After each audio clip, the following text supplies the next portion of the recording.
Hello everyone, in this video I will talk about basic ASP.NET Web Controls, which are going to be label, button, text box, radio button, and also checkbox. Also, by using these controls, we will develop a simple text editor. If you want to work in Visual Studio in your computer, please make sure you created a new project and you added a new empty web form to your project. To get started, I will place a label in my web form inside this div tag, and next to it I will place a button. When you select a control, the properties associated with that control are listed in Properties window.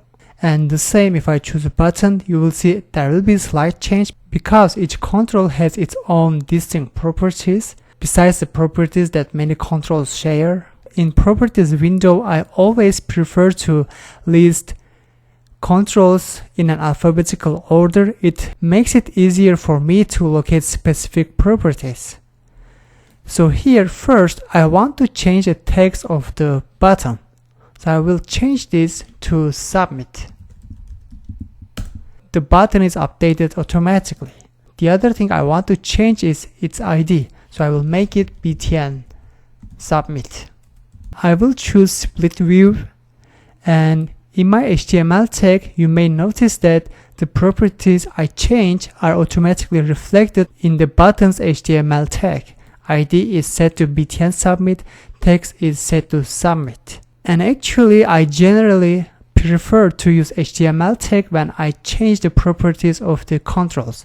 It's easier to just start typing here instead of scrolling up and down to find the associated property.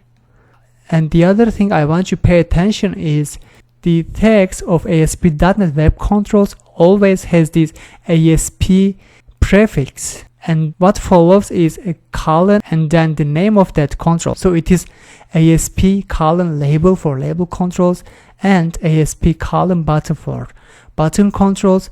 And if I drag and drop a text box control to my web form, its tag will start with ASP prefix and followed by text box. And if I click design mode, my view will be updated. So I added 3 basic controls that you will use very often in your web applications. So label is in general used to display some textual information at a specific location in your page. For example, we have a label at the beginning of the other controls, but I can place it at the end of the text box control to display some messages. And label initially comes with its text property set to label, and I want to delete that because initially I want to display nothing with this label.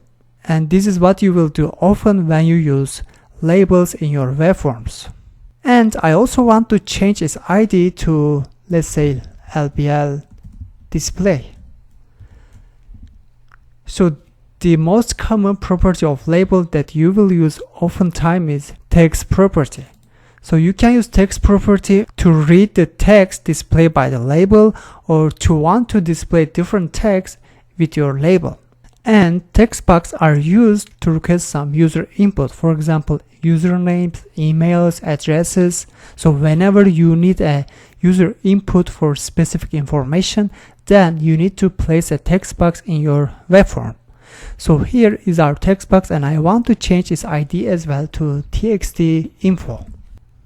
And as you may see, there is height property set to 22 pixel, and I think this happened when I accidentally clicked these markers and change its height accidentally. So if you don't want this, then all you need to do is delete height property, and you will see its height will change back to its default. And text box control has many properties for customization. For example, if I want my text box be in multi-line text mode, I can change its text mode property to multi-line, and if I click my design mode, you will see now I have a multi-line text box. And if I want to use this text box as a password field, all I need to do is to change text box property to password. Now whatever user enters will be displayed like a password field. And what else is I can change the width of the text box in terms of number of characters by using columns. For example, if I set this to 20, the width of the text box will be in length of 10 characters. And similarly, I can use its rows property to change the height of the text box in terms of rows. If I type now, the text box height will be 10 rows. However, this rows property only works when the text mode is multi-line. If I delete this, the text box will be single line mode by default, and now the rows property has no effect on our text box. And I will also delete this. The other useful feature that I want to show is the max length property, which can help you limit the number of characters that the user can enter. For example, if I type 10, that means user cannot enter an input that is longer than 10 characters. And I think this is very useful property of text box.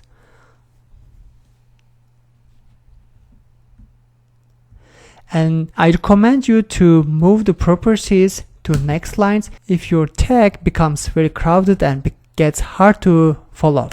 And it really doesn't matter the order of properties, whether there is line breaks or not, it will work fine. And one last thing I want to talk about text box is its read-only property.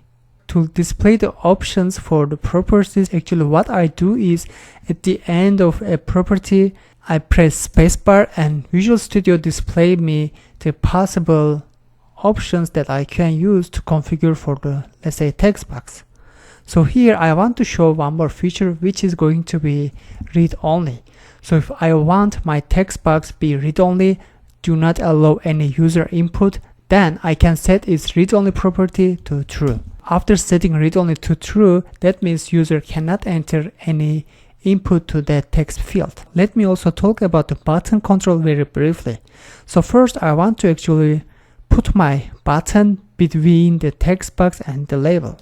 So to do that, I need to drag my button and drop it between these two controls. With this simple web form, what I want to achieve is whatever user input entered into this text box, when the user clicks submit, I want the user input display in the label.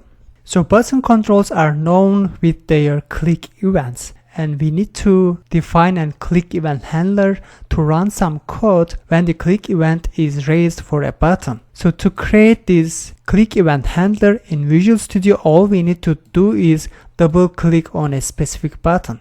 So I will double click on our submit button. And as you see, Visual Studio automatically opened the code behind file where it added this submit click event handler. And Visual Studio follows a naming convention when naming the event handlers.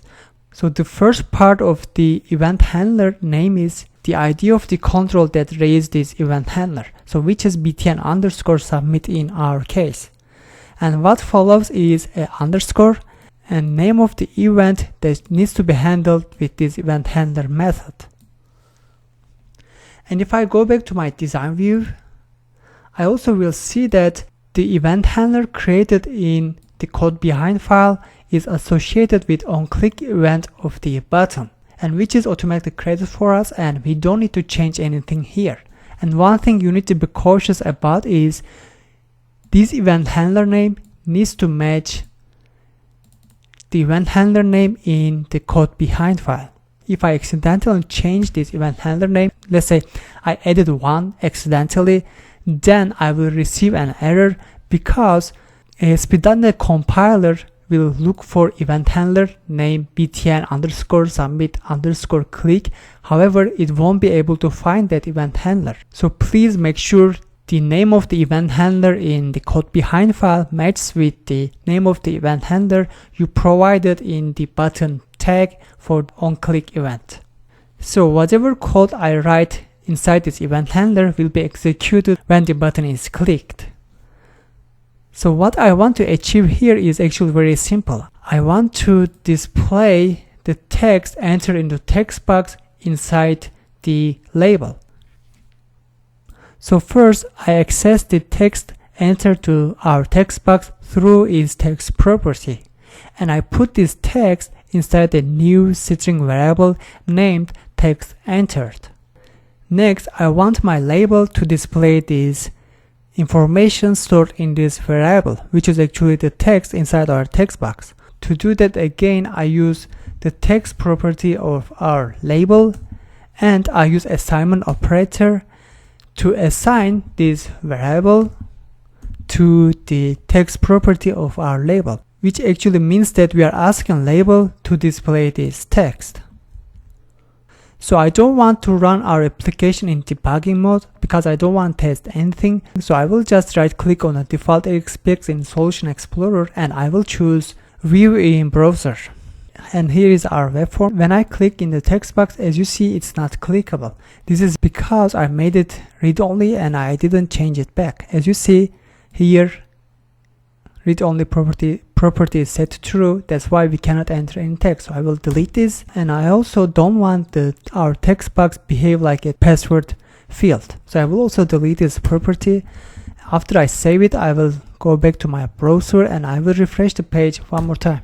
And I will enter some sample text, and I will click submit button, and what happened is the text we enter into text box is displayed in the label. And most of the time when you write some code that involves label and text boxes, you will probably use its text field to assign a new text like the way we did for label, or to read the existing text entered into a text box like the way we did here.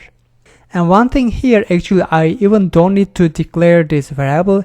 Instead, I can directly assign the text entered our text box to the text of our label, which will do the same in a single line. And next, I want to show checkbox buttons. So I will delete the text box field. I will place a checkbox before the button. And one thing important is whenever you add a new control to your web form, it will come with these initial two properties. And first one is the ID of that control, and the other one is runAt property set to server automatically. So these two fields are mandatory for every ASP.NET Web controls. So the reason we have this runAt server is to tell ASP.NET server that this web control needs to be processed by you. It's not an HTML control. You need to take care of this control. After this quick information, let me talk about checkbox a little bit more. So you need checkbox whenever you need a true or false input from the user. For example, in many websites you may have seen that under the terms and conditions there's a checkbox to ask users if they agree or not, which means actually true or false. So first I will change the ID of the checkbox with chk_agree. I also need to assign some text. So I use its text property and I want to display I agree. And as you see in design view, the text of the checkbox is automatically updated. So now what I want to achieve is when the submit button is clicked, if user marked this checkbox, then I want to display the user choice in this label. So if user marked this and click submit, I want to display checked, and otherwise I want to display unchecked. So to do that, I will again double click on the submit button to navigate to its event handler, and I will clear the previous code.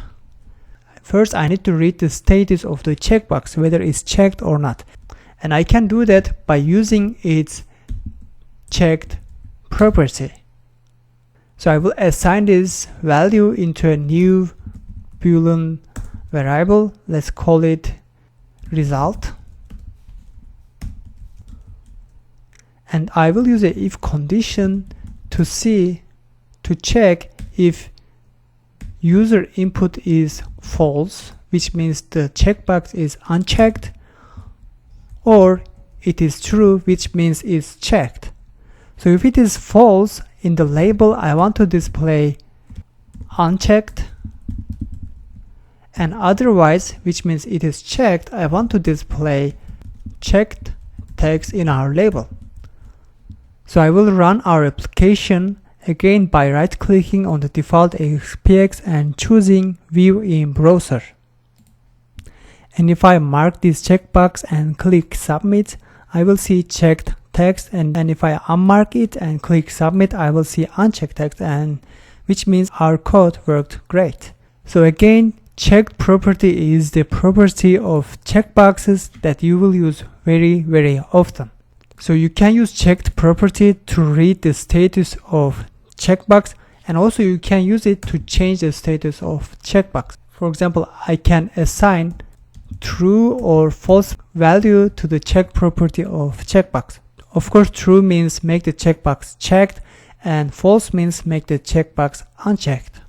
Let me also talk about the radio buttons very fast. So I will delete the checkbox and I will place a radio button just before the submit button.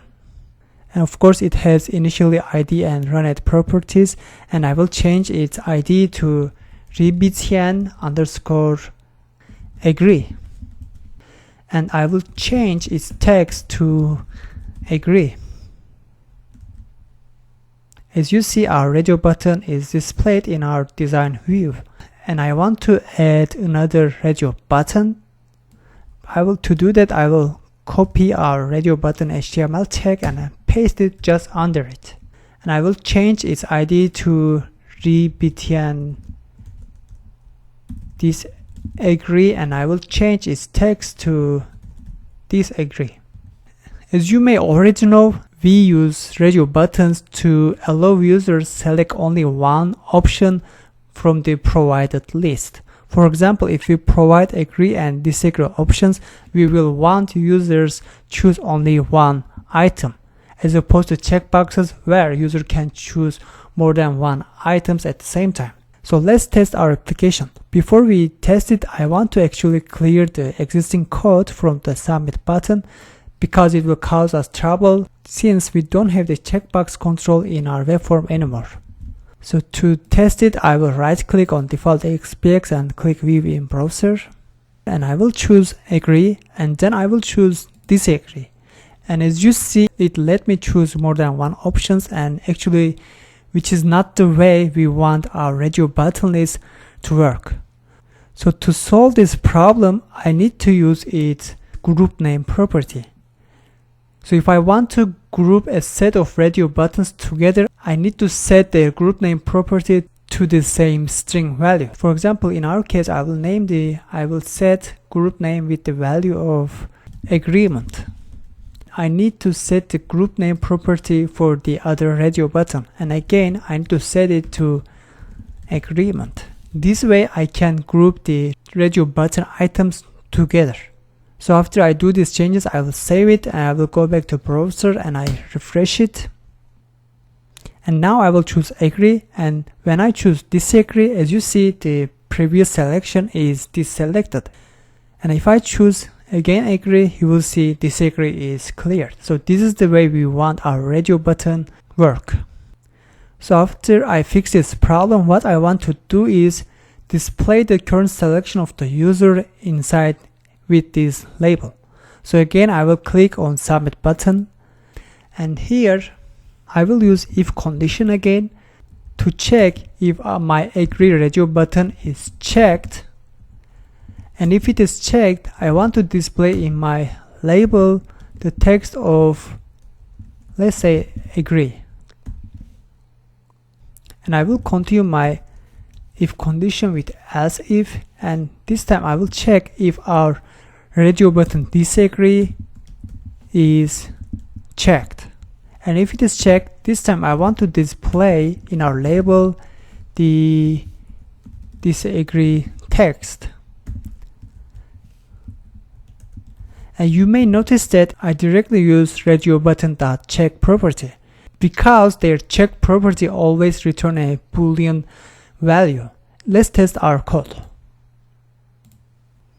So if I choose agree and if I click submit, it will display agree. And if I choose disagree and click submit, it will display disagree text in the label, which means our code is working Fine. So two things you need to keep in your mind about radio buttons is its check property and also its group name property to logically group a set of radio buttons. Most of the time, instead of radio buttons, I actually use radio button list, and also instead of checkboxes, I use checkbox list control. And I covered these two controls in another video. If you want to learn about these list controls, I recommend you to watch this video. So these are all the things I want to cover in this video. You will have better understanding of these controls as you do more practices yourself. Thank you for watching. In the next video, I will develop a simple text editor by using the controls I talk about in this video.